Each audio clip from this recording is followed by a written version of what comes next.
ගෙදර ඉන්න කියන ප්‍රශ්න මම ඉවර වෙද්දී ඉන්න කියලා කිව්වනේ. ඉන්නේ ගෙදර තමයි ඉන්නේ. ගෙදර කියන්නේ මම ඉන්නේ ගෙදර ඉන්නේ මම. හරිද? මේ තැන ගැන කියන්නේ ඉතින් ඇපාර්ට්මන්ට් එකක් මේක. මම කියන්නේ අපේ අම්මලා තාත්තලා ඉන්න තැන අරනම මම තමයි ඉන්න ඇපාර්ට්මන්ට් එකක්. ඇපාර්ට්මන්ට් එකේ ලොකේෂන් මේ සිනමන් ලයිෆ් එක ඇපාර්ට්මන්ට් එකක්. හරි. ඊට පස්සේ වෙන ITC එක තමයි. ඔව්. ඒකේ ලයිට් නෑ. ඒකේ ලයිට් යනවා. හරිද? ඒකේ මාර ප්‍රශ්නයක් තියෙනවා. දැන් අපි හිතන් ඉන්නේ මාර මේවා කියලානේ.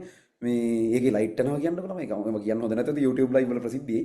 ඒකේ කැලෙන් කැල ලයිට් යනවා. හරිද? මම දැන් සෙෂන් එකේ ඉවරයි ළමයි මේ නිකන් යන්න පුළුවන් මේ නිකන් කයිවාරුවක් ගන්නනේ. අර වන්දි ඉවරලා සෙෂන් එකේ ඉවරලා ඉතින් සාමාන්‍ය පොඩි වෙලාවක් කොහේ මේ අපි අදින් කයිවාරුවක් කරේ මෙහෙන් ගහෙන්න ඉඩ තියෙනවා.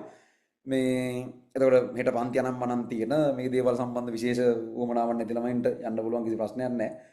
මේ ඕකේ ලයිට් එක පෙන්වන්න බැයිද නැහැ ඔයගොල්ලන්ට. පුළුවන්කමක් තිබ්බොත් කොහොමද පෙන්වන්නේ? ලැප් එකෙන් පෙන්වන්නේ නේද? මේක ෆෝන් එකේ වගේ කැමරාවට මාරු කරත් හැකිද අපිට? ඒත් එතකොට ඇහෙන්නේ නැහැ කියනවනේ.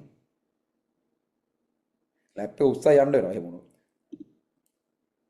ඒකේ කැරි කැල් ලයිට් නැහැ. හොඳ නැතුවත් ඉතින් මේවා මෙහෙම පෙන්වන්න මේ ප්‍රසිද්ධියේ. ඒ මිනිසුන්ගේ තත්ත්වයට හරිනේ. පොඩි මොකක් හරි තාක්ෂණික ප්‍රශ්නයක් මොකක් හරි එකක්. ඉන්න බෑ මොකක් හරි කරගන්න ඕනද කියලා. බල්ලෝ මෙහෙ නෑ තමයි. ආලා උස්සගෙන තමයි යන්නේ.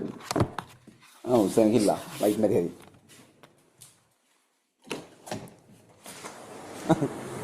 වෙනවා කැලෙන් කැල ලයිට් නෑ. හරි. දැන් වල නෑ මොකුත්. හරි මොනවද තියෙන්නේ? ඔතන ඉලේ තනි කර තියෙන මුහුද. ඔයාලට උදේවරුව කාව නම් තනි මුහුදක් බලා ගන්න පුළුවන්. තනි නිල් පාට මුහුද තමයි යෝගෙන් එහා පැත්තට තියෙන්නේ. හරිනේ. අපි වැඩ ඉවර කරමුද එහෙනම්? උන්ට එහෙමල් බෑ. හරි අපි එහෙනම් ඒකත් එක්ක අද සෙෂන් එක ඉවර කරමු.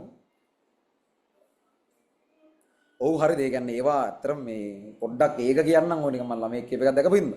අපි මුලින්ම කොළඹ ආවට පස්සේ පළවෙනි වතාවට කොළඹ ආවට පස්සේ මේ අපි රෙන්ට් එකට ඉඳලා ගෙදරක පස්සේ ගෙදර අපි ගන්නවා සල්ලි වලට. මේ ඕකේ අපි යනකොට මුලින්ම යනකොට තියෙන්නේ එක සාලයක් තිබ්බා පොඩි කාමරයක් තිබ්බා. මම දැන් ඒකට හොස්ටල් ඉඳලා මම මේ හොස්ටල් එකෙන් අද්දපද්ද එනවා එළිය කරනවා.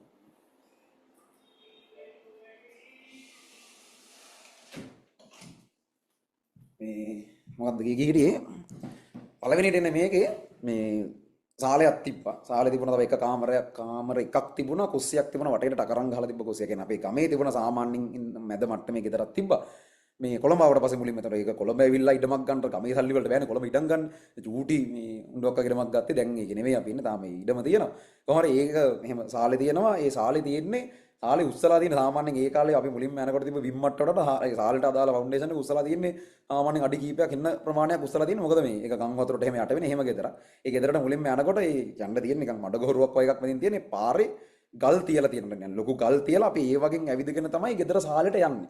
සාලට එහා පැත්තේ කාමරයක් තියෙනවා. මේ කාමරේ දෙන්නේ ඒ කාලේ පාඩම් කරන කවුරු හරි කෙනාට අයියා ඒ ලෙවල් කරන කාලේ අයියට ඒ කාමරේ හම්බුණා. ඒ වගේ තමයි ඒ කාමරේ දෙන්නේ.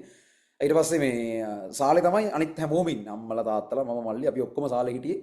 කුස්සියක් තිබ්බ පොඩි ටකරන් ටිකක් ගහලා වගේ එහෙම පස්සේ ඉතින් ටික ටික යම් දේවල් ටිකක් සිද්ධ වෙලා අද යමක් කරගන්න පුළුවන් දැනකට ඇවිල්ලා තියෙනවා. හරිද?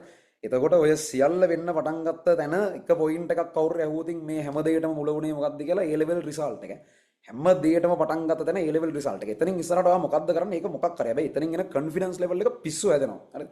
ඒ එන confidence level එක A level result එකෙන් යකෝ මම මගේ කියලා දෙයක් කරා මම මගේ කියලා දෙයක් achieve කරා කියලා එන ඒ confidence එක පිස්සු හැදෙනවා ඒක.